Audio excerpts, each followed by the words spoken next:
আসসালামু আলাইকুম, আমি আমিরুল মাহমুদ। আমি বর্তমানে যেই জায়গাটাতে আছি, আপনারা যারা হজ কিংবা উমরায় এসেছিলেন আপনারা অনেকেই এই জায়গাটা সম্পর্কে পরিচিত, বা যারা আসেন নাই তারা হয়তো ফেসবুক বা ইউটিউবে এই জায়গাটা সম্পর্কে জানেন বা দেখেছেন। আমি আজকে আপনাদেরকে খুবই স্পেশাল একটা জায়গাতে নিয়ে যাব, যেই জায়গাটা হচ্ছে আমাদের বিশ্বনবী প্রিয় নবী হযরত মুহাম্মদ সাল্লাল্লাহু আলাইহি সাল্লামের জন্মস্থান, এবং তার সাথে তার চাচা যিনি ছিলেন আবু জাহেল, তার সবচেয়ে বেশি ঘোর বিরোধী ছিল। তার যেই বাড়িটা ছিল সেই বাড়িটা কোন জায়গায়, আজকের ভিডিওতে আমি এই পুরো বিষয়টাই তুলে ধরার চেষ্টা করব। সো চলুন আর কথা না বাড়িয়ে আমার সাথে যাওয়া যাক সেই জায়গায়।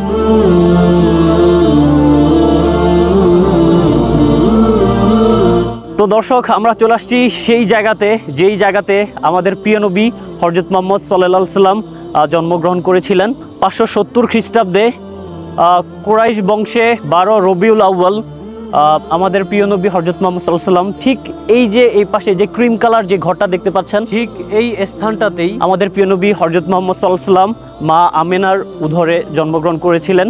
বর্তমানে এই ঘরটার ভিতরে আমাদের প্রবেশ নিষিদ্ধ। আগে আমরা যেটা শুনেছি যে অনেকেই এই ঘরটার ভিতরে যেতে পারতো।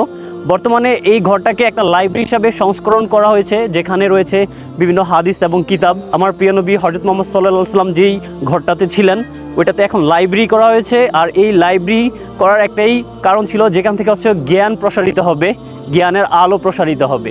এই ছিল আমাদের প্রিয় নবী হযরত মুহাম্মদ সাল্লাল্লাহু আলাইহি সাল্লামের জন্মস্থান। এই ঘরের পাশে এখন বাংলাতে, ইংলিশে বা বিভিন্ন ভাষায় ট্রান্সলেট করে লেখা আছে যে আপনি কি কি কাজগুলো এখানে করতে পারবেন না। এখানে বিভিন্ন ধরনের কাজ আছে নিষিদ্ধ, যার কারণেই হচ্ছে মূলত ঘরটার চারপাশে ব্রেকেট দেওয়া হয়েছে। এই ঘরটাতে যখন আমরা স্পর্শ করতে পারছিলাম যেই সময়টাতে, সেই সময়টাতে আমরা আমাদের নাম, তারপর হচ্ছে আমরা বিদাতি অনেক কার্যকলাপ আমরা এখানে করতাম, বা আমরা এখানে নামাজও পড়তাম। দ্যাটস ওয়াই এখন বাউন্ডারি দিয়ে ঘরটা দূরত্বের মধ্যে রাখা হয়েছে, যাতে করে হচ্ছে আমরা এই ঘরটা না ছুঁতে পারি, প্লাস হচ্ছে আমাদের যে বিদাতিক কার্যক্রমগুলো আছে আমরা যাতে এই কার্যক্রমগুলো না করতে পারি। সো এই হচ্ছে আমাদের প্রিয় নবী হযরত মুহাম্মদ সাল্লাল্লাহু আলাইহি সাল্লামের জন্মস্থান। আমি বর্তমানে আপনাদেরকে যেই জায়গাটাতে নিয়ে যাব সেই জায়গাটা হচ্ছে পৃথিবীর সবচাইতে ঘৃণিত ব্যক্তি। আসলে তার নামটা উচ্চারণ করতে আমার খুবই ঘৃণা চলে আসতেছে, যে হচ্ছে প্রিয় নবী হযরত মুহাম্মদ সাল্লাল্লাহু আলাইহি সাল্লামের চাচা আবু জাহেল, যে কিনা প্রিয় নবী হযরত মুহাম্মদ সাল্লাল্লাহু আলাইহি সাল্লামকে ইসলাম ধর্মের পিছনে সবচাইতে বেশি আঘাত করেছিলেন, এবং এই মহানবী সাল্লাল্লাহু আলাইহি সাল্লাম যাতে ইসলাম ধর্মটা যাতে প্রচার না করতে পারেন সেজন্য তাকে মানসিকভাবে, শারীরিকভাবে অনেক নির্যাতন করেছিলেন।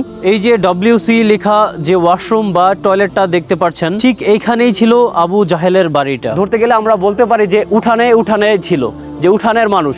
সো এই উঠানের মানুষটা হয়ে কিভাবে একজন চাচা তার ভাতিজাকে এত বেশি কষ্ট, এত বেশি নির্যাতন করেছিলেন, আসলে এটা কারোই বোধগম্য না। এই যে আবু জাহেলের যে বাড়িটা আছে, এই বাড়িটা বর্তমানে একটা ওয়াশরুম, টয়লেট যেটা বলি আমরা, এই টয়লেট বানিয়ে রেখেছে।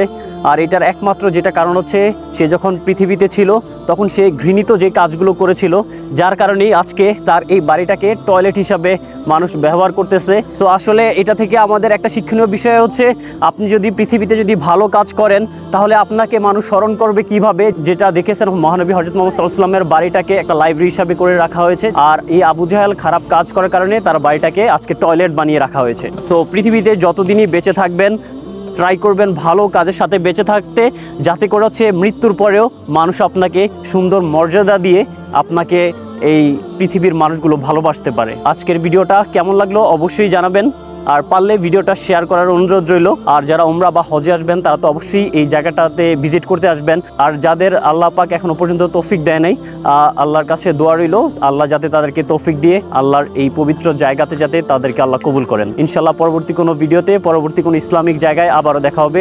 সেই পর্যন্ত ভালো থাকবেন এবং সুস্থ থাকবেন। আসসালামু আলাইকুম।